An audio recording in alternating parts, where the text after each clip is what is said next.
Oh, Ray. Hold on, man. I got you. There's an E-perp in the water. Someone will be looking for us. Ray! I got you.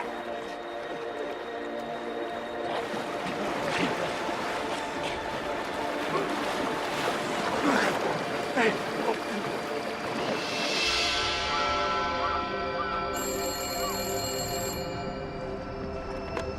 George Travell here. Yeah, Coast Guard, I hear you. What's up? E-perf signal. Yeah. Which boat? Yeah. Provider Quest has got her distress signal with her, so let me give her a call, see if she responds. Yeah, I figured you did. Now I'm gonna try. Okay.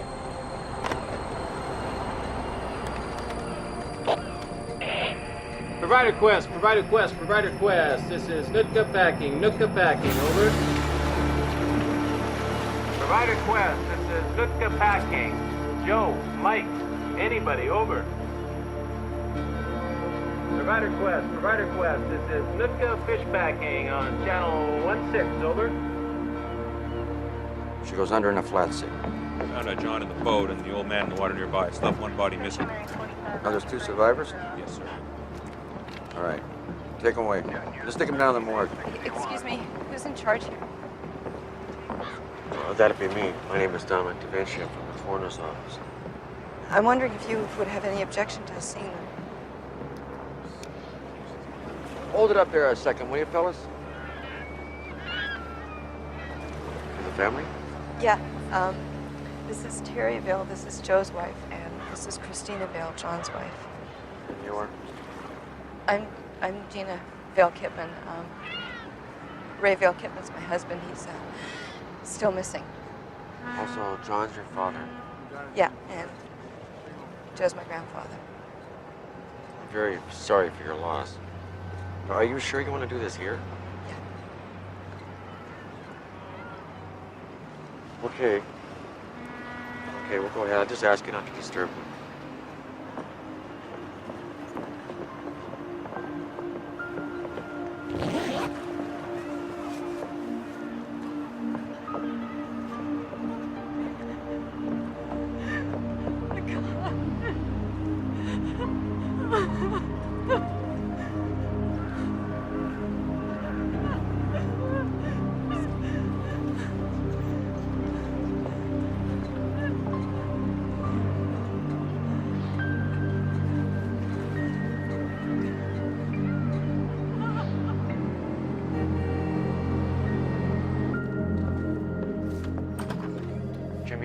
Hey, yeah, Jack, what's his name, from the Fishermen's Union? He called. Jack Mariana, yeah? Mariana, he's on his way down. Also, some officious-sounding little brown nose called Runyon.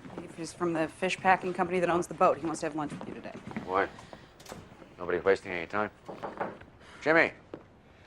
I spoke to the Coast Guard. I want to get this to inquest as quickly as possible. And I want you to let them know up front we appreciate the cooperation. Oh, it's probably accidental, but we don't.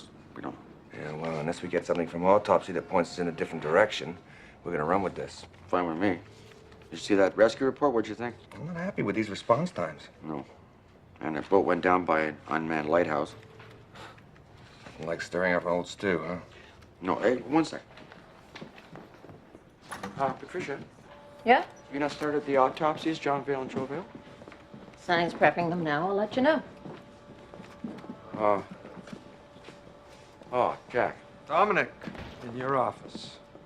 Okay. I'll sit in my own chair. Okay. Whatever. I'll get right to it. Well, from you, I wouldn't expect less, Jack. Just so you know, I'm on the family side, and I'm going to be biased as hell right down the line. I'm Fishermen's Union rep, and I'm Union Safety Director, so I'm pulling double duty on this one. Okay, well, let me get right to it, all right? What kind of fisherman was Joe Vale? Joe Vale had been fishing since he could bait a hook. He had over 60 years' experience. His son had 30 years on the water. His grandson, 10 years. That's a century of experience amongst them. Could be interpreted as maybe complacency is now setting in and they're making mistakes, no? Not one incident until 2 years ago. What the hell was that? They had a boat burned to the water. A leaky stove. Marine insurance paid off. What with fishing gone to hell, the old man decided to throw in with Nootka Packing. Okay. Okay. So what about the boat? Nothing. Transport Canada Safety sent a marine casualty investigator to the boat yesterday. He's coming down with the tow. We'll know more when he files his preliminary report. Yes, we will. But regardless of what he says in the report, the packing company's going to try and lay this off on the family. Yeah? Now, they know you're going to inquest. They're going to do everything they can to influence you. That's what you're trying to do. Hell, yes. But they're not going to tell you that. But I'm having lunch with their rep this afternoon. Well, I got a couple of frozen spring salmon and 10 pounds of smoked sockeye. Does that get me in the game? Oh, I didn't hear that. Okay. Okay. Hey, listen. How's your mom doing? Oh, you know, it's gonna take her some time. How long were they married? 50 years. My condolences. Thanks, Jack. All right, it's nice you asked.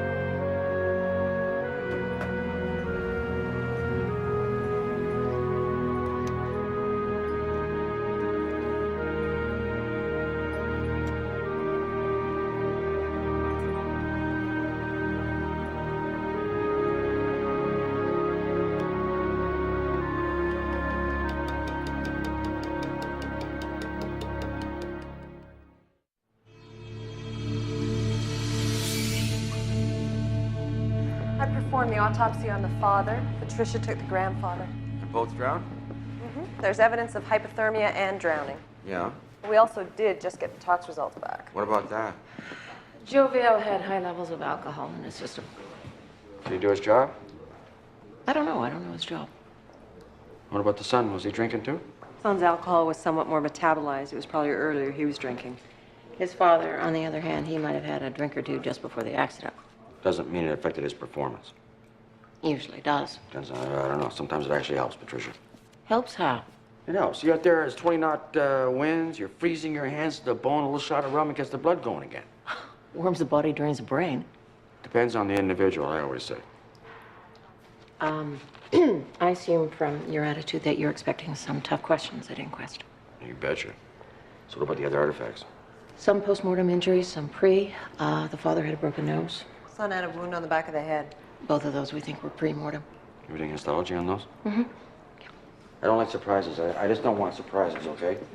So just keep me updated on your findings as they happen. Look at those hands. Did you notice those hands? Beautiful. Hard worker. They remind me of your dad's hands.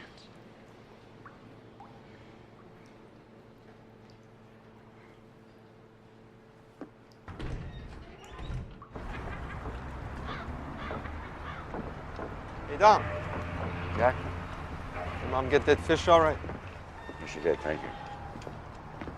Now, these Vales are pretty heavy drinkers, weren't they? I never saw him drunk. It's gonna come out, though, huh? Yeah, it's all gonna happen. You really gonna make a meal of that? Doesn't mean they weren't doing their jobs. There's 5 guys on the boat. You know, a lot of people, they don't understand the kind of work goes on a fish boat. No, they don't. I mean, unless you've done it, you can't know. You're gonna select the jury for the inquest. Well, the sheriff does that. It'd be good if there was a couple of fishermen on it. Are you asking me to insult the jury now, too? Here comes that asshole lawyer from the fish packing plant. Old friends, huh? Well, boat looks pretty good for having gone through a rollover. Well, that ought to be some consolation to the widows. Meant no disrespect.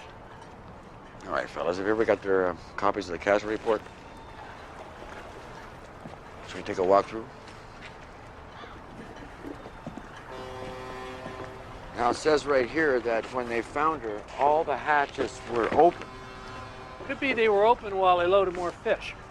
Nah, I don't know how you get that. The hatch covers washed away when she capsized. The report also states that the stern starboard hatch, the seals appear to be worn. Now, does this appear worn? A little bit, maybe. It's impossible to tell how well it was sealed without the cover on it.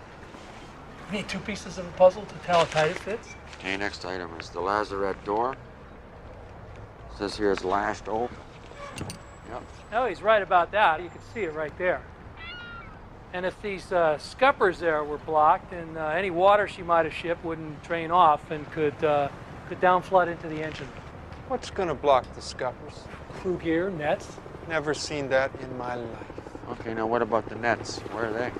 Salvage is still trying to recover them from the area. Let's have a look inside now.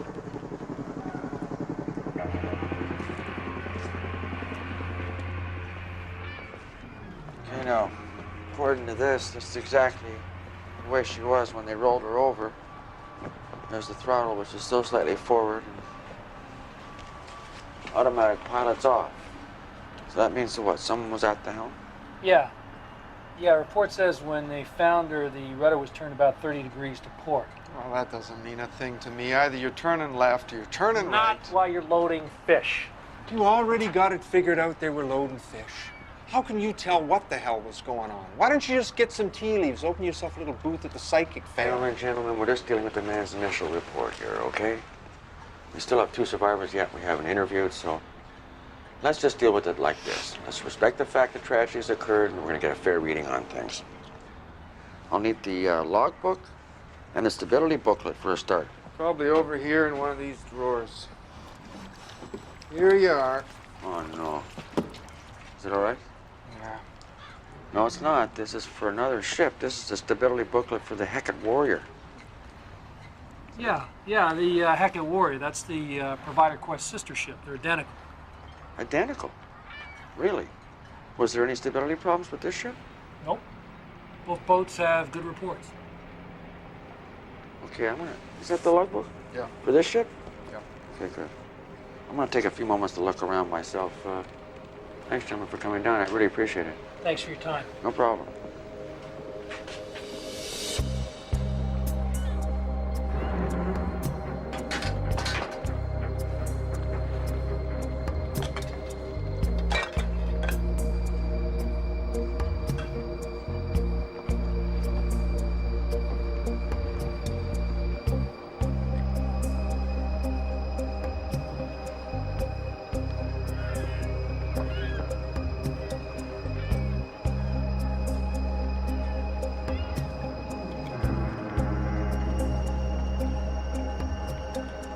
I could hear him inside the hull somewhere.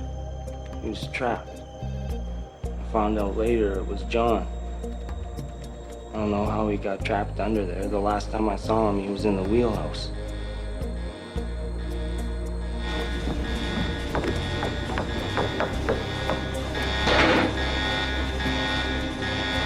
That goddamn oil pump! Next thing I knew, he suddenly heeled to starboard. So fast. By the time I got up on deck, we were already rolling over.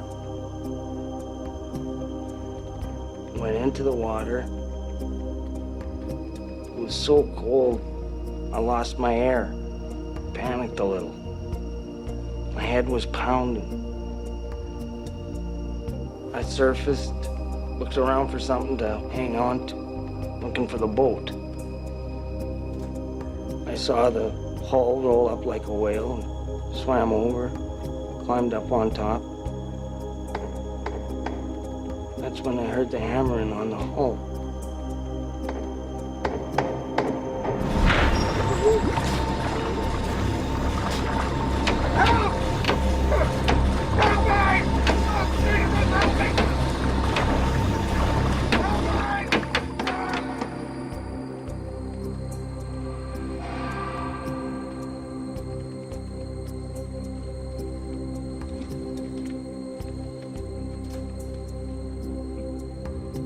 You all right?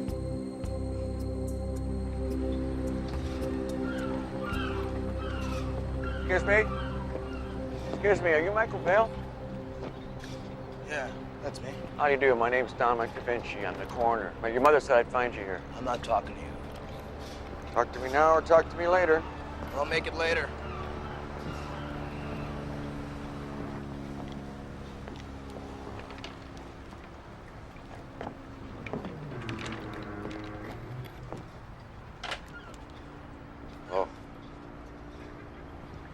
very sorry for your loss of your father and your grandfather.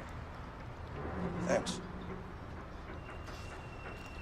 I had your deckhand in my office this morning, and we're trying to piece together exactly what happened here. And if you could help us at all, it'd be greatly appreciated.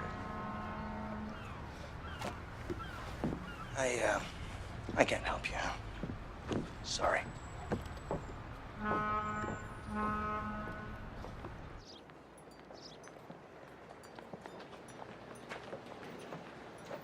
You're doing well. I have to. It's your dad's. Who's this man who keeps leaving the fish? Jack somebody. Yeah, Jack Mariana. You don't remember him. Mariana. We played soccer in high school. Oh. Well, he must be doing well. He left half a dozen fresh crabs this morning. You did? Want me to go boil up a couple right now? Okay. You got the couple.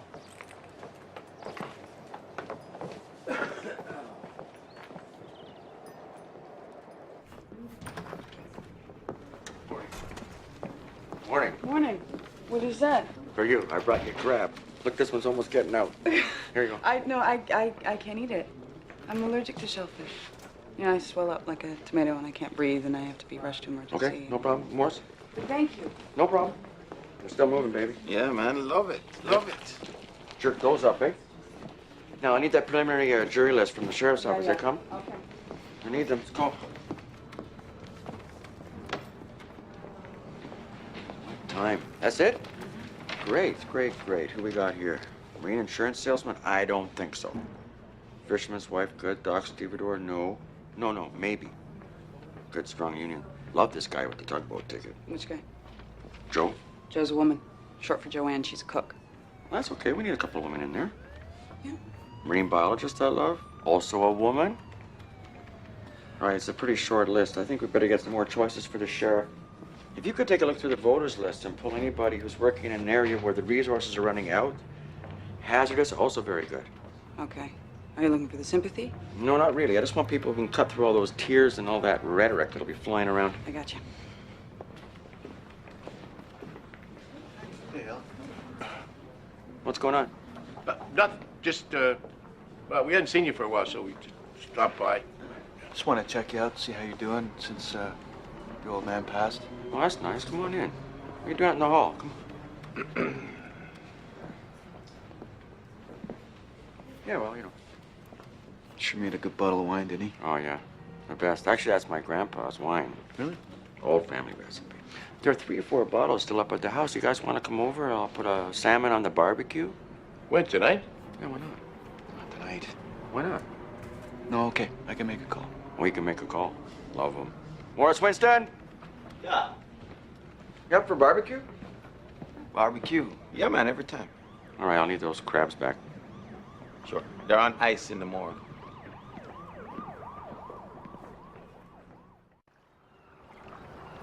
No one here stands accused of a crime. This inquest is not to assess guilt or innocence.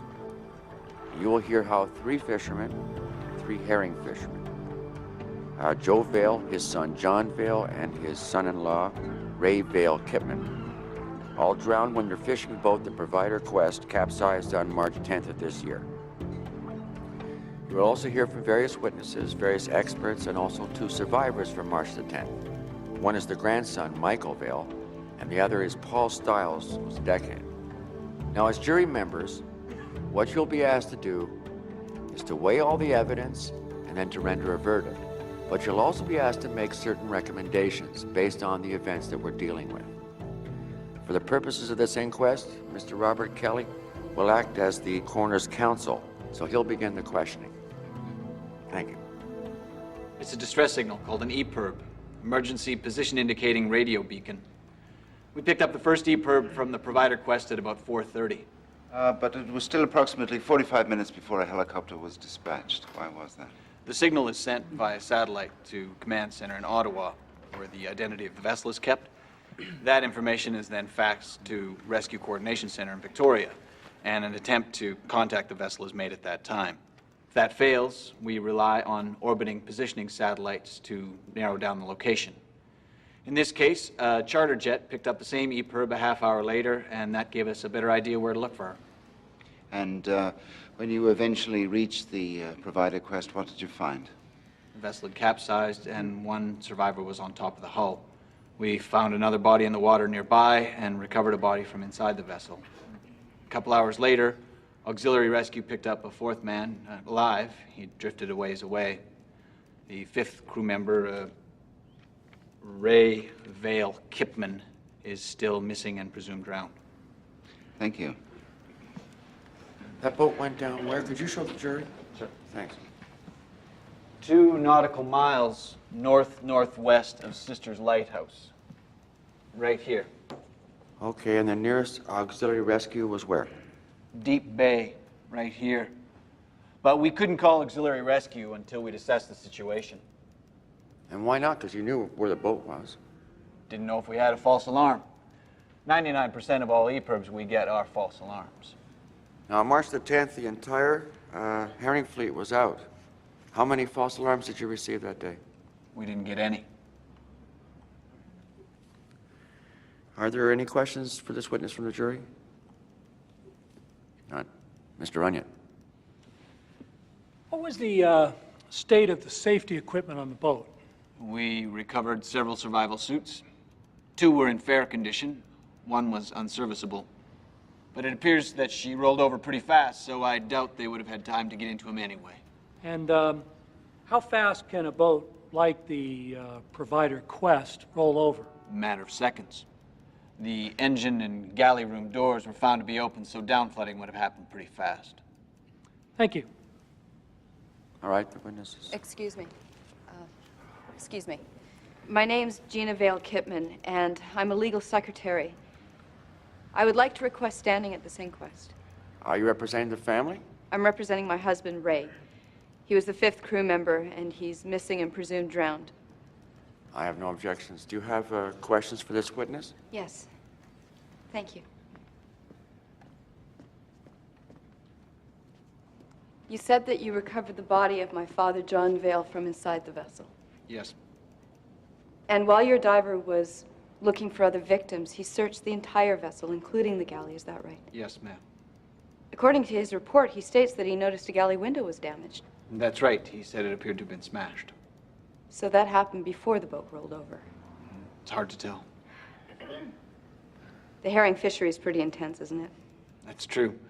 There's only a set number of hours, and each quota has a set limit, so... So a man can work 18, 20 hours a day to make money, and that could affect his judgment.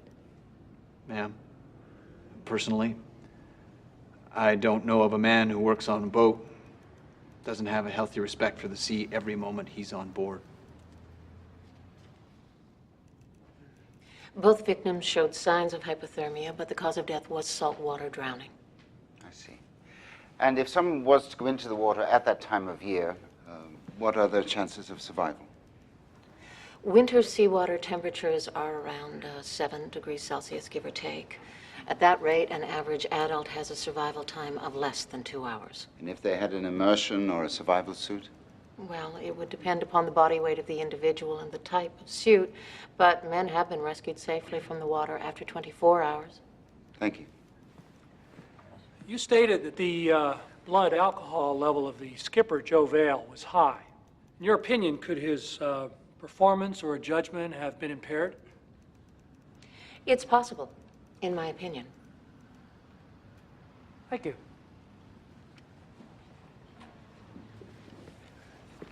Your autopsy states that my grandfather, Joe Vale, had a broken nose and that there was a contusion on the back of my father, John's skull.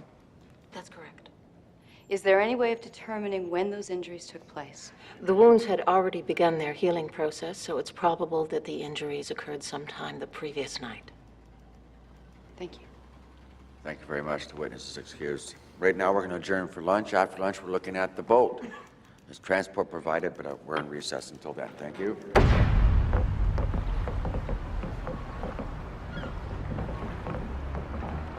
Everybody seen everything? If you're feeling seasick, please over the side, not on the sheriff's uniform. All right, Sheriff. We were hoping to show you the net, but that is still being recovered. So the witness is still sworn in, Mr. Kelly? Thank you. Mr. Travell, you're a manager for Nootka Packing, which owns the Provider Quest. That's correct. Now, the Provider Quest went through a refit 2 years ago, is that correct? She was fitted with some updated gear, yes. This is the stability booklet for the Provider Quest. However, the name on this booklet is for another vessel, the Hecate Warrior. Why is that? The Hecate Warrior is the sister boat of the Provider Quest. They're identical. Since the Warrior had an incline test done, the same stability booklet was used for both vessels. I see. Would you mind explaining to the jury what an incline test is? Well, an incline test tells you how far a boat can heel over before she capsizes. So the center of gravity of the boat. Was there an incline test done for the Provider Quest? As I said, she didn't need one. So what then is the purpose of the stability booklet? Once the center of gravity is established, guidelines are drawn up to aid the skipper when he's loading cargo so he can keep the boat on an even keel. Thank you. I have no further questions. Sure, if you refer to these booklets you've been given, the reports prepared for us by an independent marine consulting firm, and their findings concluded that the drum, which is right here, Jerry, it's on the stern and it's used for hauling in the net, is much larger than one that's used on the sister ship, therefore raising the center of gravity. So in actual fact, the ships weren't identical, were they? We discussed the raised center of gravity with our naval architect, and using a computer model, he couldn't get the boat to capsize under the same conditions. Unfortunately, the Vales were piloting a real ship and not a computer on a desk. Mr. Runyon? No questions at this time. You stated that your marine architect attempted to capsize the Provider Quest. On the computer, yes. Under the circumstances given to him, he couldn't get it to swamp. Was he ever able to capsize it under any circumstances on the computer? He was. Our architect surmised that if the scuppers had been blocked, the boat might have been shipping a lot of water on deck. Right. These are the scuppers right here, those openings. So they allow the water that washes over the deck to drain off. That's right. Sometimes crews will pile gear in front of them. A skipper shouldn't let that happen. Also, the lazarette was open, and water floods in here when you're loading fish. If the vessel has a full load and starts to roll, the free surface effect of excess water shifting in the holds or on deck can swamp her. When the boat was found, the wheel was turned 30 degrees to port and the throttle was forward. Why would somebody do that? Don't know, but I'll tell you this. Under those conditions, a turn like that could have definitely put her under. That sounds like human error. Human error, yes.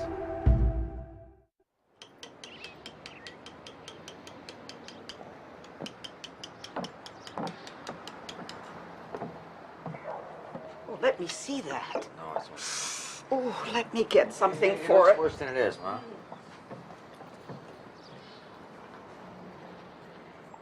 They were drunk. I'm sorry, who was drunk? Both the father, Joe, and his son, John. They got into a hell of a fight the night before the boat went down. When you say fight, was this just yelling or did they get physical? The old man shoved John against the galley window, so John headbutted the old guy, broke his nose. Thank you. That's all my questions. You know, a few weeks ago, you and I had a discussion about the events on board that night, did we not? Yeah? So I'm curious to know, why wouldn't you have mentioned this fight to me at that time? I wasn't thinking too clear then. I just got out of the hospital. Are you fishing for Nootka Packing this summer? Yeah? Is Nootka Packing the same company that owns the Provider Quest? Okay, I just want to get clear on that. Let's get back to this fight, shall we? Can you tell me what it was all about? No, but the old man and his son were always at each other's tits about something. Were you drinking that night? Nope. Were you drinking that night? No. Okay. And what about this trip now? Were you ever at the helm? Yeah. And what'd you think of the boat? How was it handling? Was there any problems there? Seemed fine to me. Seemed fine to you. And Joe Vale, what was your opinion about him as a skipper, as a fisherman? Was he capable? Was he handy? Yeah, I pretty much knew what he was doing. I fished for other guys weren't as smart. Yeah, okay. Do you have any questions? Yes. Were the scuppers blocked at any time? Pretty much all the time. And the engine room doors, the galley doors, and the lazarette were all open, is that correct? That's normal. You can't be opening and closing them while you're working. You don't have time for that. At the time of the rollover, all the tanks had fish in them. We were full. We had 60, 70 tons, and we were making another set. And whose idea was that? The skipper's, I guess. Did you think that was a good idea? At the time, I was just counting the crew share in my head. What happened when the boat rolled over? I was down in the engine room, and I could feel the boat start to turn and the engine engage. And all of a sudden, we started to turn over fast. I came up to the deck. Could you see anyone? I saw the old man in the wheelhouse, and I saw your brother Michael. You had your husband with him. Ray Vale Kipman was your brother-in-law, is that right? Yeah. And he was lost in the accident? Yeah, when the boat rolled over. Now, the night before the accident, Ray told you that he'd witnessed the fight between your dad and your grandfather. It wasn't a fight. Ray said that Grandpa went to bat Dad in the head, like he does when you're being stupid. And Dad flinched, broke the window, and that Grandpa was laughing real hard. And Dad got up too fast and cracked Grandpa in the nose. I see. Thank you. On this trip, did you experience any problems with the boat? Yeah. She seemed too sluggish to right herself. Grandpa noticed it too. Oh, he did? Did he say what he wanted to do about it? No, but he doesn't tell me everything. I see. Mr. Onion? Are you superstitious? No. So you didn't tell anybody at Nootka Fish Packing that you had a funny feeling about going out on this trip with your grandfather? I only meant that I didn't think we were going to make any money because the quotas were down, and by the time we paid for licenses and fuel, we'd probably break even. So nothing concerned you about your grandfather? You didn't think maybe he was getting too old for this? Are you kidding?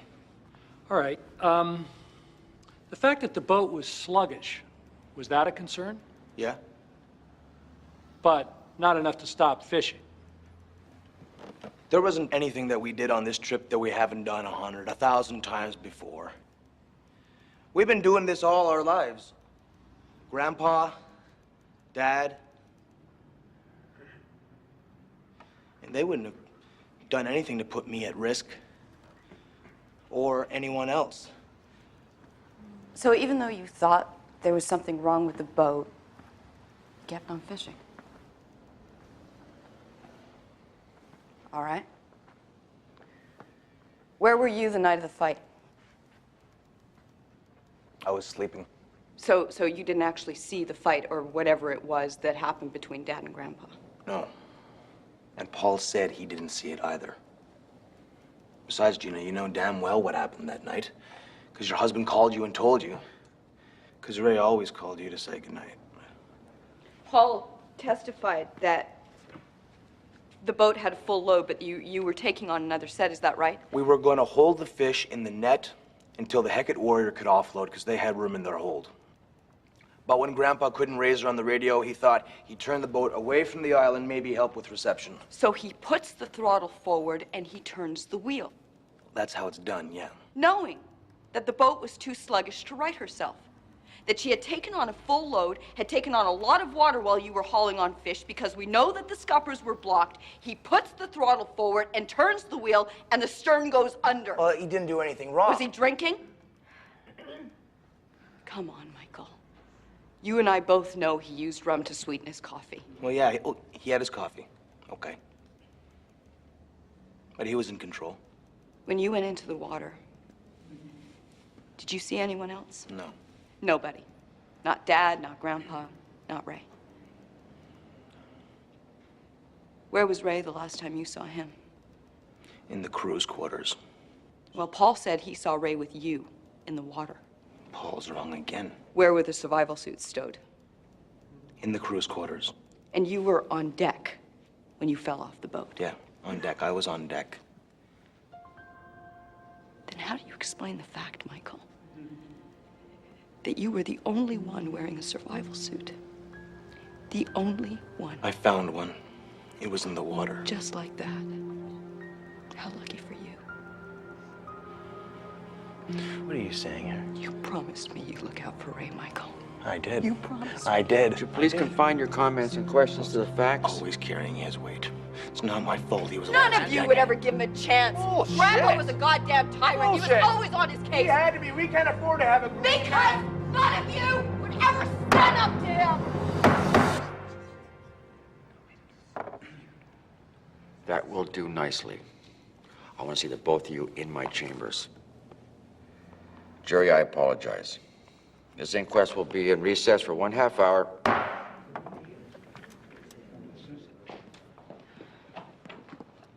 Have a seat. Now, this inquest is about keeping what happened to you from happening to other people, to other fathers and husbands and wives. Because there's going to be fishing on this planet until the sun burns out. There's a million ways to die in a fish boat. A million things can go wrong. A million times the boat goes out and nothing happens and you don't die. But this inquest is about that one time when the luck doesn't hold and you do die. So if either of you knows anything at all about what happened here, I want you to tell me, and I want you to tell me now. I don't know anything. I wasn't on the boat. You never wanted to be on the boat. Women are bad luck on boats, right? What did Ray tell you about the argument? You know that much. He told me what you said. That he hurt Grandpa by accident. Did he tell you what the argument was about? Well, Grandpa figured that there was something wrong with the refit. He wanted to raise hell with no good packing, but Dad was afraid of losing the boat. Bullshit. If Dad knew for sure that there was something wrong with the boat, he would have done something about it right there and then. You know, Michael, you don't stop to think or listen. Dad saw the writing on the wall. He knew that fishing was over. He said it 1,000,000 times. But he was broke, and he needed the money. You all needed the money. And so he got careless. He got careless with other people's lives. I've seen a lot of grief in my job. I'm telling you this from the heart, straight up. If there's something eating at you, get straight with it. Get straight with it now. Okay? Your family doesn't need to deal with any more pain than what it's got already to deal with.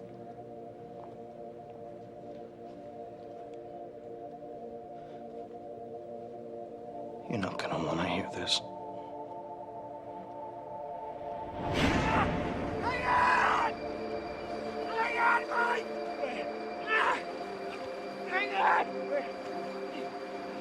Those suits are hell to get on in the water, you know, even if you do know what you're doing.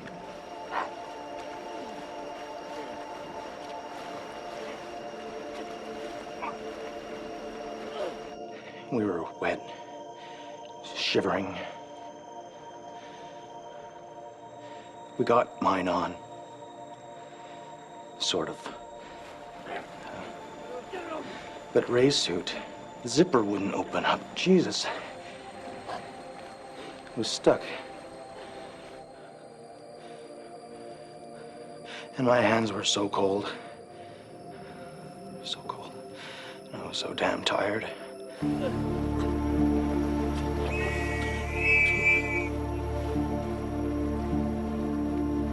Help! Help!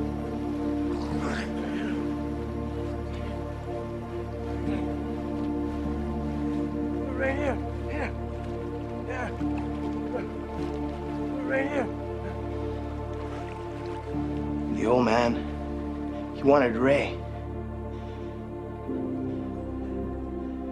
So I let him go. And the old man grabbed him and pulled him on board and let him go. Let him go. I'm sorry. was hallucinating. I know that now.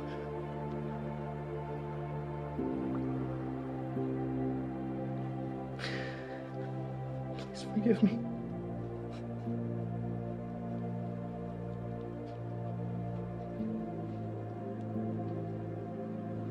I'm so sorry. Please forgive me. I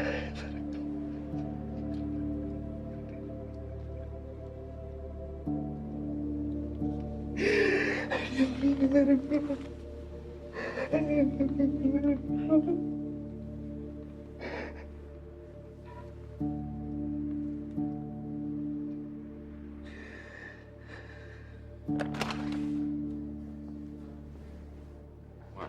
They found the net.